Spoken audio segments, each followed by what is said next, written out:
November 1952. A communist walks up to John Wayne in a crowded Hollywood restaurant and calls him a fascist. Everyone freezes. They expect Duke to throw a punch. What he does instead? Here is the story. The restaurant goes silent. Every conversation stops mid-sentence. Forks freeze halfway to mouths. A waiter nearly drops his tray. Because a man just called John Wayne a fascist. Out loud. In front of everyone. It's November 1952. Musso Frank Grill on Hollywood Boulevard. The oldest restaurant in Hollywood. Red leather booths, dark wood paneling. The kind of place where deals are made and careers are destroyed over martinis and steaks. John Wayne is sitting in his usual booth, corner spot, back to the wall. He can see the whole restaurant. Old habit from too many westerns. Always know who's in the room. A man approaches his table, thin, intense, early 40s, wearing a rumpled suit and cheap shoes. His hands are shaking, not from fear, from rage. "You're destroying lives, Wayne!" His voice cuts through the silence. "You and your fascist friends are ruining innocent people." Wayne looks up slowly. He's 45 years old, at the peak of his fame. He's made 30 films in the last decade.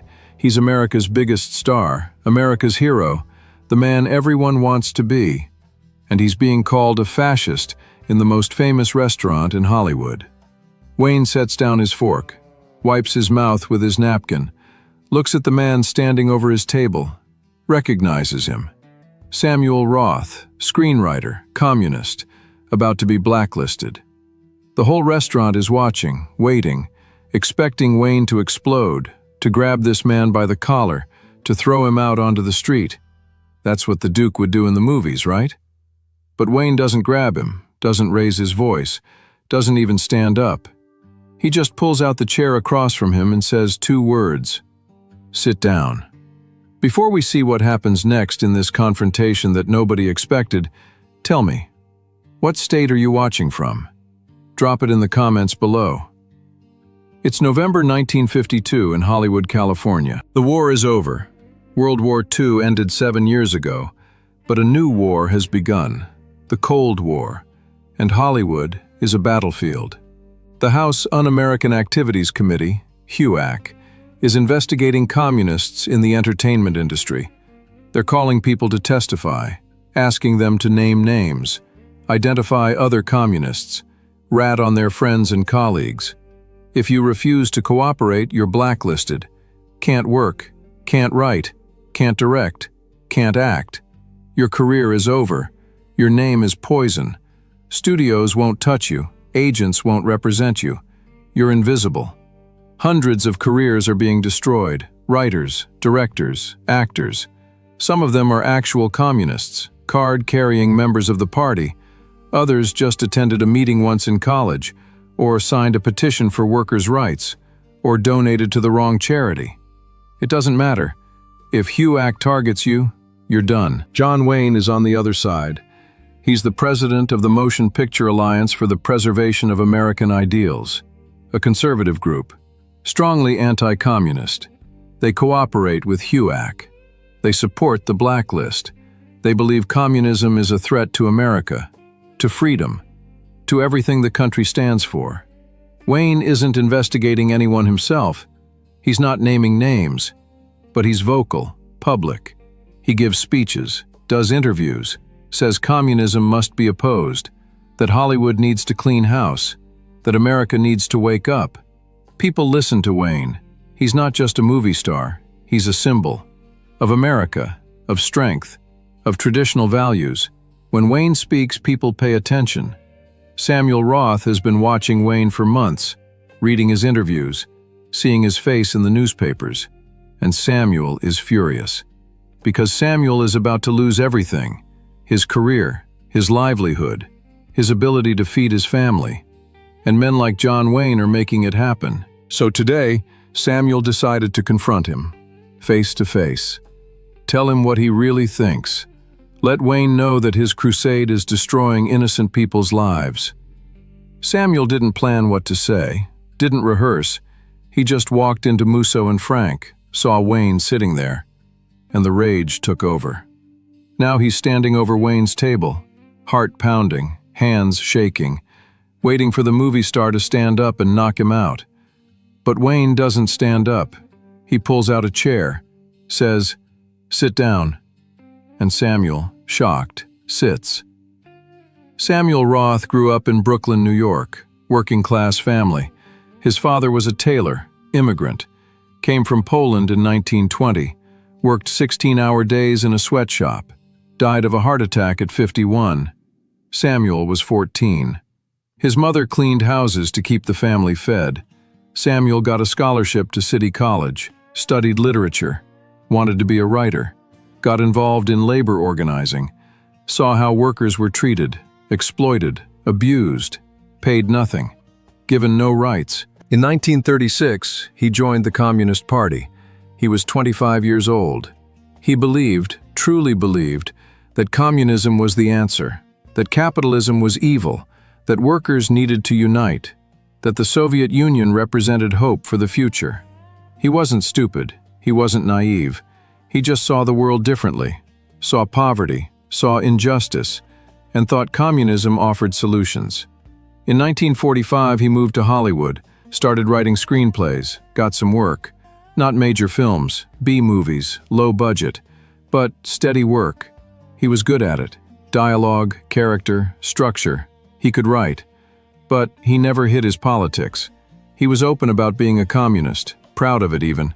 Went to meetings, organized writers, talked about unions and workers' rights and fair contracts. And now, in 1952, that openness is about to destroy him. HUAC has his name. He's been subpoenaed. He has to testify next month. If he refuses to name other communists, he'll be cited for contempt of Congress. If he does name names, he'll be a traitor to everyone he knows. Either way, his career is over. The studios have already made it clear: cooperate or disappear. There's no middle ground. Samuel blames John Wayne. It's not rational. It's not fair. Wayne didn't subpoena him, didn't create HUAC, didn't invent the blacklist. But Wayne supports it, defends it, uses his platform to promote it. So Samuel confronted him, called him a fascist, expected to get thrown out, maybe beaten up, at least get the satisfaction of speaking truth to power.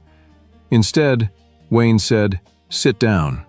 And now Samuel doesn't know what to do. They sit across from each other in the booth. Wayne signals the waiter. "Bring him a drink, scotch, neat." The waiter nods, hurries away. The whole restaurant is still watching, but pretending not to. Wayne looks at Samuel, studies him, then speaks. "You believe in communism." It's not a question, it's a statement. Samuel nods. "I do." "Tell me why," Wayne says. Samuel blinks. "What?" "Tell me why you believe in it. I want to understand." This isn't what Samuel expected. He expected anger, defensiveness, a fight, not curiosity. "I believe," Samuel starts carefully, "that capitalism exploits workers, that wealth concentrates in the hands of a few while millions suffer, that communism offers an alternative, equality, justice, a fair distribution of resources." Wayne listens, doesn't interrupt. The waiter brings Samuel's scotch. Samuel takes a sip. His hands are still shaking. "You really believe that?" Wayne asks. "I do." "Have you ever been to the Soviet Union?" "No." "Do you know anyone who has?" Samuel hesitates. "A few people." "What did they say about it?" "They said it's complicated." Wayne leans back. "Complicated. That's a good word for hell." He pauses. "Let me ask you something. If communism is so great, why do people flee the Soviet Union? Why do they risk death to escape? Why do they climb over barbed wire and swim across rivers and hide in cargo ships just to get out?" Samuel has heard this argument before, has answers prepared. "Because of Western propaganda. Because of—" "No," Wayne interrupts gently. "Because they're starving. Because they're terrified. Because the government controls everything. What you say, what you think, where you live, what you read. That's not freedom, that's tyranny. And blacklisting isn't? Samuel shoots back. Wayne pauses. For a long moment, he doesn't say anything. Then, "You're right, it is."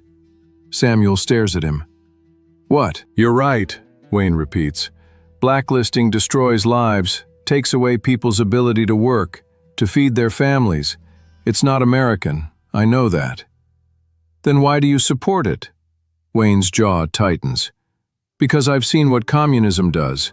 I've read the reports. Millions dead in the Soviet Union, labor camps, political prisoners, families destroyed. And I see people here, smart people, good people, defending it, promoting it. And I think, they don't know, they don't see. So you destroy their careers to save them?" Samuel's voice is bitter. "No," Wayne says quietly. "I oppose their ideas. I speak against their politics. But I'm not destroying anyone personally.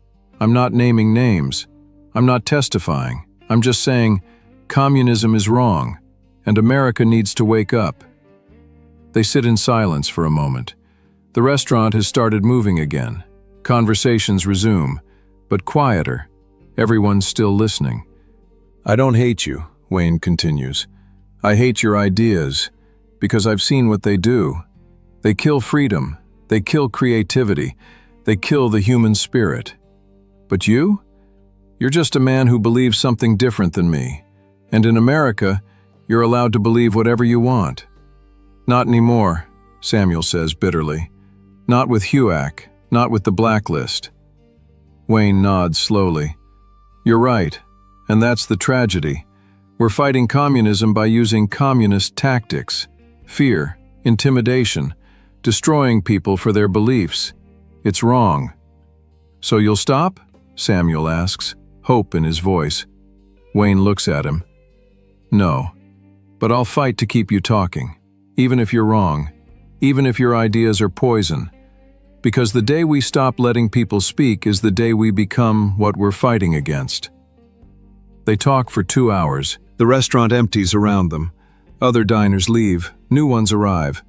Wayne and Samuel sit in that booth, arguing, debating, sometimes raising their voices, sometimes falling silent.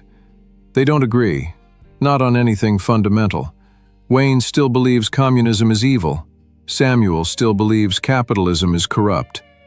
But something shifts. Not their beliefs, their understanding.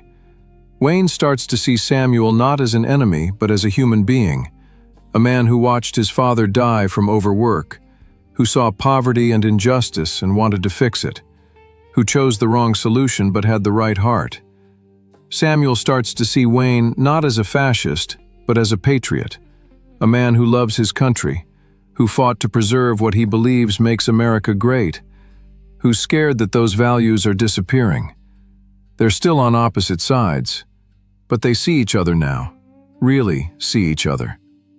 At the end, Wayne picks up the check. Samuel tries to object.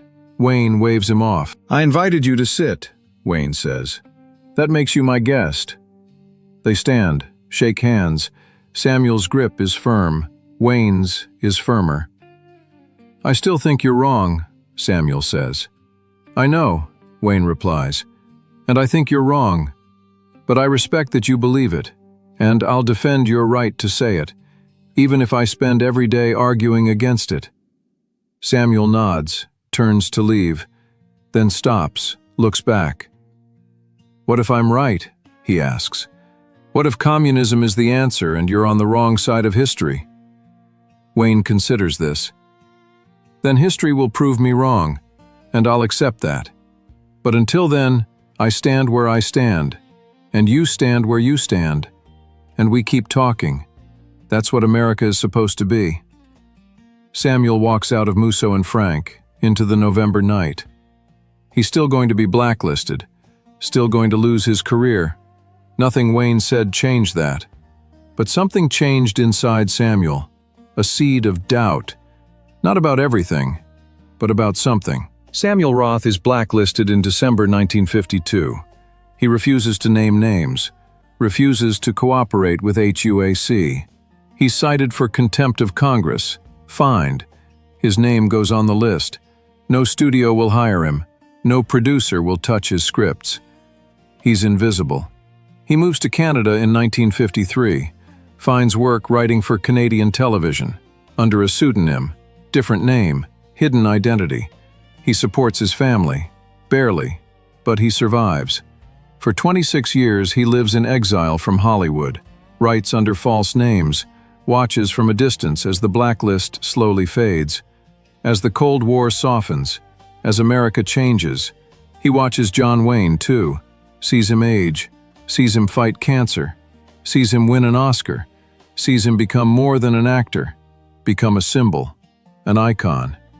Everything Samuel once despised. But Samuel's doubts grow. He watches the Soviet Union, reads about the purges, the gulags, the oppression, the failures. He talks to people who fled, who saw it firsthand, and slowly, painfully, he realizes Wayne was right. Not about everything, but about communism, about what it becomes when it's given power, about how utopian dreams turn into totalitarian nightmares. Samuel doesn't become a conservative, doesn't embrace capitalism, but he stops defending communism, stops making excuses for Soviet atrocities, starts seeing the complexity Wayne tried to show him that day in the restaurant. In 1978, Samuel writes a letter, addresses it to John Wayne in care of his agent. He's heard Wayne is sick, cancer again, maybe dying. Samuel wants him to know something before it's too late. The letter takes him 3 days to write, draft after draft. Finally, he settles on the truth. "Mr. Wayne, you probably don't remember me. We met once in 1952 at Musso and Frank. I called you a fascist. You asked me to sit down. We talked for 2 hours. You told me I was wrong about communism. I didn't believe you. I spent 26 years in Canada, saw communism up close, saw what it really does. You were right. I was wrong. I should have listened. I'm sorry. Samuel Roth." He mails it in March 1978. Doesn't expect a response, just needs Wayne to know, needs to admit the truth before it's too late. The letter arrives at Wayne's agent's office in April, gets forwarded to Newport Beach, sits on a desk for 2 weeks. Wayne is in and out of the hospital, too sick to read mail, too weak to write responses. John Wayne dies on June 11, 1979. He never reads Samuel's letter. In 1982, Samuel Roth's wife dies. He's cleaning out their apartment in Toronto, going through boxes, finding memories, letters, photographs, documents from their life together. In one box, he finds a letter, addressed to him, from John Wayne's office, dated May 1978. He never opened it, never knew it arrived. His wife must have received it, put it in the box, forgot to tell him. Samuel's hands shake as he opens it. Inside, a note. Not from Wayne, from his secretary. It says, "Mr. Roth, Mr. Wayne received your letter. He was very moved. He asked me to respond on his behalf, as he is not well enough to write personally. He wants you to know, he remembers your conversation. He never forgot it. He respects that you had the courage to admit you were wrong. That's rare. That's character. He hopes you found peace, and he wants you to know, he never hated you. He hated your ideas, but he always respected your right to believe them. Thank you for writing. It meant more than you know. On behalf of John Wayne." Samuel sits on the floor of his apartment, surrounded by boxes, holding a letter from a dead movie star. And he cries, not from sadness, from relief, from gratitude, from the knowledge that his apology was received, that Wayne knew, that their conversation, that one afternoon in 1952, mattered to both of them. Samuel Roth died in 1989 at age 78. He never returned to Hollywood, never wrote under his real name again, spent his final years teaching screenwriting at a community college in Toronto. His students knew him as Sam Ross, a quiet man with a thick Brooklyn accent who told great stories about the golden age of Hollywood. They didn't know he'd been blacklisted. Didn't know he'd confronted John Wayne. Didn't know about the 2-hour conversation that changed his understanding of the world. But Samuel knew, and he carried it with him until the end. Before he died, he gave an interview to a film historian researching the Blacklist era. He told the story of Musso and Frank, of calling Wayne a fascist, of Wayne pulling out a chair instead of throwing a punch. "I expected him to hate me," Samuel said. "But he didn't. He just wanted to talk, to understand, to be understood.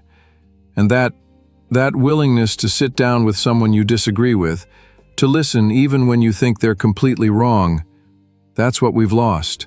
That's what America needs to remember." The interviewer asked, "Do you regret being a communist?" Samuel thought for a long time.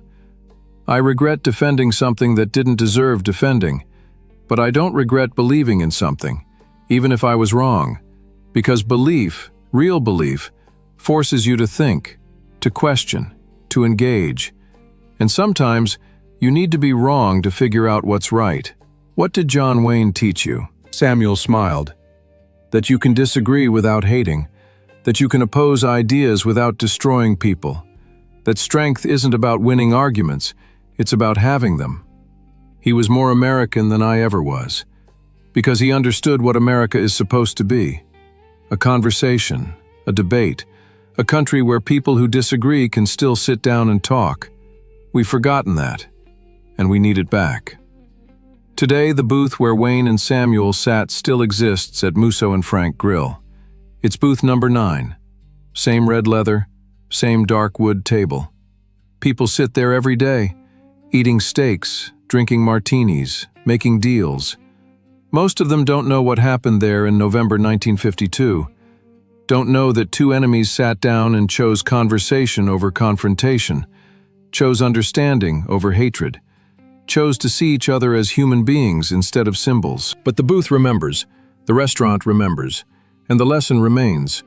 The greatest act of patriotism isn't destroying your enemies, it's having the courage to listen to them, to talk with them, to defend their right to be wrong while never stopping your fight to prove them wrong. John Wayne and Samuel Roth never agreed, never became friends, never saw eye to eye on anything fundamental. But for 2 hours on a November afternoon, they did something revolutionary. They talked. They listened. They treated each other with respect. And in doing so, they showed what America is supposed to be. Not a place where everyone agrees, but a place where everyone gets to speak, where ideas battle instead of people, where you can call someone a fascist and they can pull out a chair and say, "Sit down." That's the America worth fighting for. That's the lesson worth remembering. That's what we've lost and desperately need to find again. If this story resonated with you, hit that subscribe button and drop a like. Comment below, can we still have conversations like this in today's America? What would it take to bring back real dialogue? Share this with someone who needs to remember that we can disagree without being enemies. More stories about the Duke coming your way. Stories that remind us what real character looks like. They don't make men like John Wayne anymore.